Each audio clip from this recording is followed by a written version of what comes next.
I might be a pastor, but I didn't come down from heaven. I came up out of hell with the rest of everybody else. I was formerly in that street life. I know very much about the criminal element, and I can state definitively that the criminal element in and of society would enjoy nothing better than a reduction in police presence and police power. Chairman Nadler, members of committee, Ranking Member Jordan, thank you for inviting me to participate in these very serious hearings today. I want to begin by stating that the prospect of defunding and or dismantling police forces across the country is one of the most unwise, irresponsible proposals by American politicians in our nation's history and makes absolutely no sense at all, at least to me. I believe it is nothing short of the politicizing of current social events in an effort to garner votes during this election season. I also believe that it's a reactionary measure that can and will result in short and long-term damage to American society, particularly in our inner city and urban communities.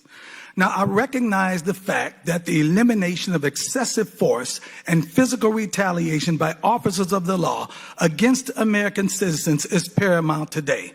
I recognize the fact that racial profiling and the harsh treatment of minorities is a very real reality that must be eliminated immediately.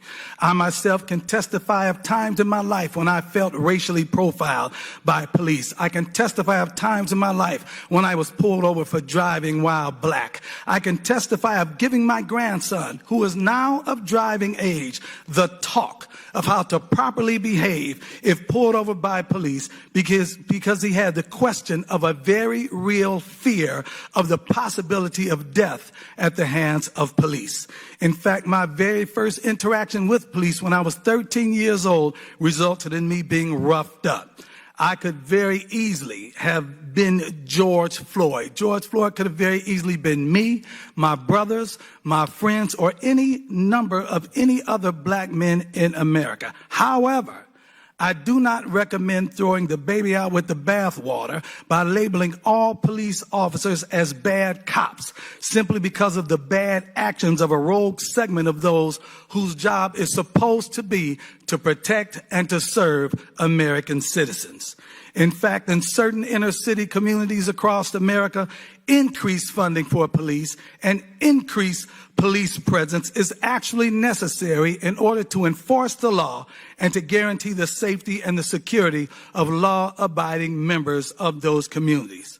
As one who was formerly in that street life years ago, I might be a pastor, but I didn't come down from heaven. I came up out of hell with the rest of everybody else. I was formerly in that street life. I know very much about the criminal element, and I can state definitively that the criminal element in and of society would enjoy nothing better than a reduction in police presence and police power.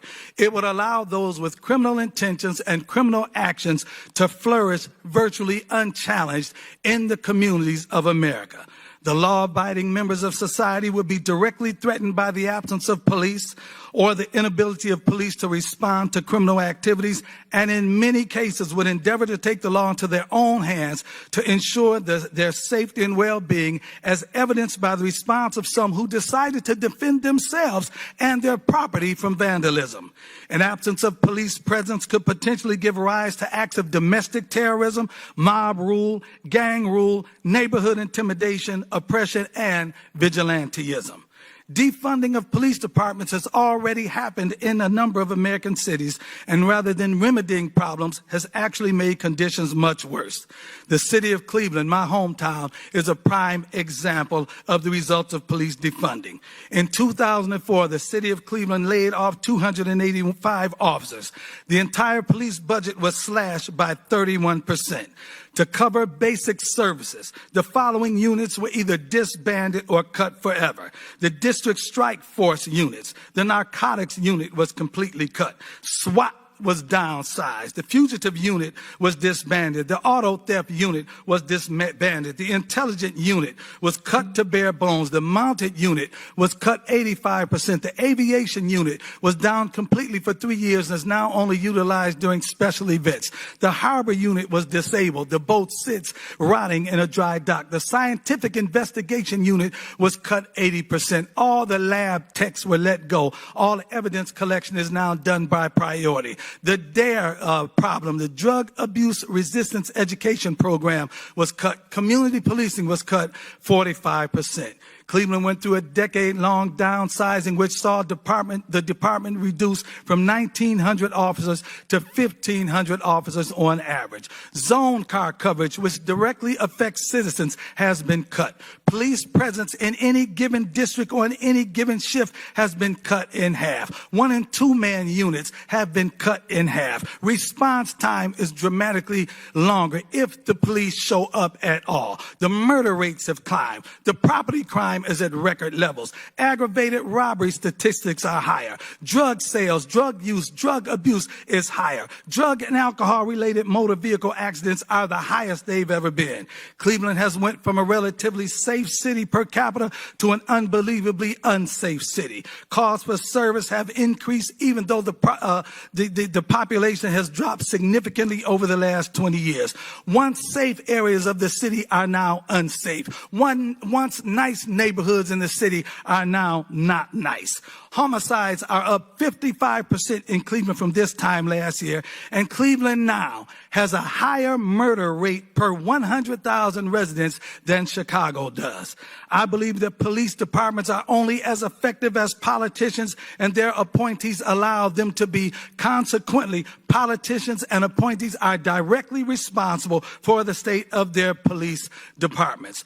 Law-abiding citizens, and I've spoken to a great deal of them, overwhelmingly think that defunding or disbanding police departments is a horrible idea. Community policing is a very viable option to address the needs of inner city communities. Having police in the communities to actually get to know the residents is the best way to obtain the results that we all want.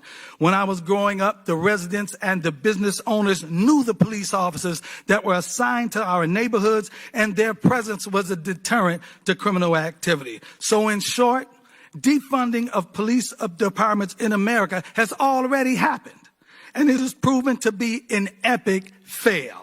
We cannot allow that paradigm to continue if we want the neighborhoods of America to be safe to live in, the streets of America to be safe for residents to walk on, and the communities of America conducive for businesses to thrive in. So I recommend and I agree with the fact that police reform, or better yet, police revision should be enacted. But it has to be one that is sensitive to the stress, tension, and paranoia that policing produces.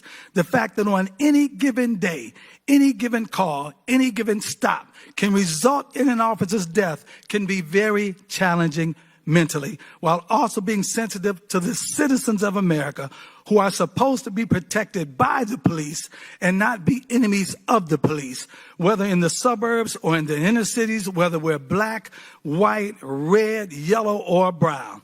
I really believe that most police officers, most cops began their careers, most bad cops began their careers as good cops, but they allowed the rigors of their job to affect their perspectives and their social interaction with those they are supposed to protect, and they began perceiving those that they are supposed to protect as those they themselves need to be protected from.